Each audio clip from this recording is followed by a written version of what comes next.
shot 3 of her children and then took her own life. Just this past week, there are people that you and I know that are suffering in some way, spiritually, emotionally, physically. The husband, the mom and dad have just had a divorce. Do we know those people?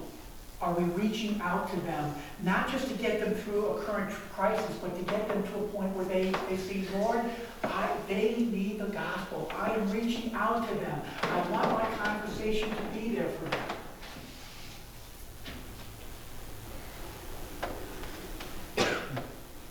Maybe you've heard, I have not heard of her, and I don't even know how to pronounce her name, Lydia Wright. She starred in the movies, I guess, Black Panther and the Avengers Infinity War. She was interviewed this week, and she's a Christian.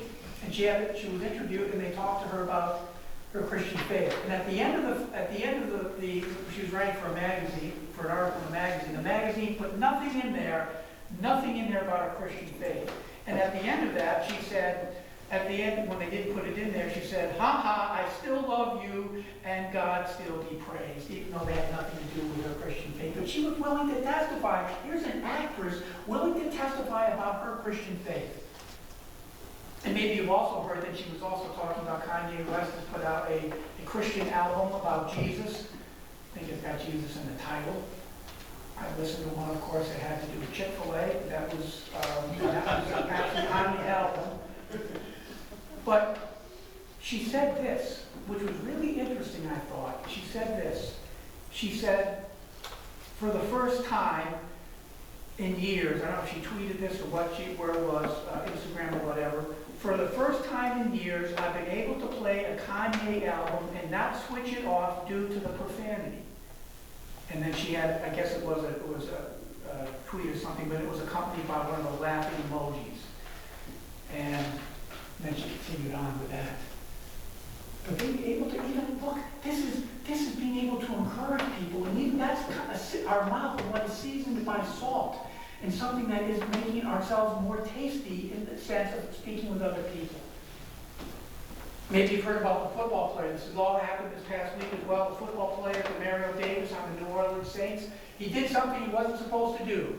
He wore a headband that said "Man of God." I think it was under his helmet, but I guess that's a no-no in the NFL. He got fined. And so after he got fined, it went out. It was making its rounds around the internet and social media. And then there were a bunch of school kids, and kids that were at St. Louis King of France School in New Orleans. And if you go online, you can see it. They made paper headbands that all said "Children of God" on it, and they're all out in the park. They're all out in their schoolyard, and they have this picture on there. I think it was on Instagram. And so then this football player, Mario Davis, he Instagrammed this. He said, "Wow, look at this. So my agent just told me that I won my appeal and won't have to pay the headband fine. Then I see that St. Louis King France came together today to support the movement. Won't he do it?" He's talking about God. "Look at all those beautiful children of God." And then he ends it up, "Always glory above. So I'm taking every penny of that original $7,017 fine and donating it to a hospital charity. And then all the other donations that were coming in for the headbands, all of them are also going to a charity as well." You talk about making the most of every opportunity. It's the little things, the difference that we can make in people's lives. And some of those were for the sake of the gospel. That's us. That's us being able to do that and to live for that. So how do you keep yourself ready? How do you keep yourself ready each day for the Jesus coming back? Making the most of every opportunity. Because Lord, I have in my prayer life and my people life. My people life is everything Paul just spoke about. My conversations with others. That I want to make the most of every opportunity. That I want to be able to have a conversation that's seasoned with salt. You know, in baseball, and I'm not sure when somebody hits a home run and they're running around the bases, they often point up towards the heaven.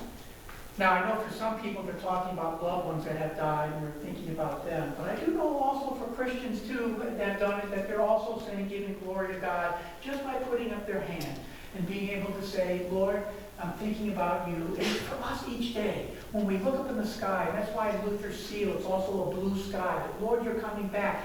Make each day one, not just thinking about my death, but Lord, you could come back. All the signs are there, and it makes a difference to me. That even as I live around, that evil is going to continue to be there, so is the gospel. The gospel is getting out. Then the end will come, and who's the gospel? It's us. Maybe there's something this week you could start, just a little thing that each day that reminds you, Jesus, you're coming back visibly, but you're here with me each day. Let me make the most of this opportunity, buy it back from evil. Paul also wrote to the Ephesians, and very similar words, same time. He's in prison, he wrote Ephesians, Philippians, Colossians, and Philemon. Maybe these words are familiar to you as well. They say about the same thing as the passage in Colossians does. Be very careful then how you live, not as unwise, but as wise, making the most of every opportunity. Remember King James 2, redeem the time. Buy back. Don't let evil mess up our lives. Don't let evil be something that we don't overcome by how we live our life. Because the days are evil. Therefore, do not be foolish, but understand what the Lord's will is. Do not get drunk on wine, which leads to debauchery. Instead, be filled with the Spirit. Be filled with the Spirit. Make a difference. Teenagers at school, make a difference. College kids, make a difference. Employees, make a difference at work. Make the most of every opportunity. The days are evil, but God has given us His gospel.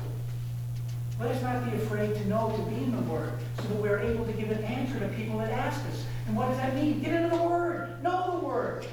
Be joyful. So what do we get into God's Word for? Yes, so the Holy Spirit can work in our hearts to increase our faith. So that, Lord, I'm confident that I'm not falling asleep. But it's also, Lord, I want to talk to other people about who you are. I'm ready with all the excuses that people may have. Lord, let me be the one to talk to somebody. When somebody asks you as a teenager, why aren't you getting drunk? Why aren't you going out and doing these things? There's an opportunity to tell somebody that I'm different. And here's why. And why do we do all this? Because God loves every single human being. He went to the cross and died for them. And so everyone that we come in contact with, whether they believe or not, are to be loved by us. And that compels us to do what? Make the most of every opportunity. The peace of God that passes all understanding will guard and keep your hearts and minds through faith in Christ Jesus. Let us rise and profess what we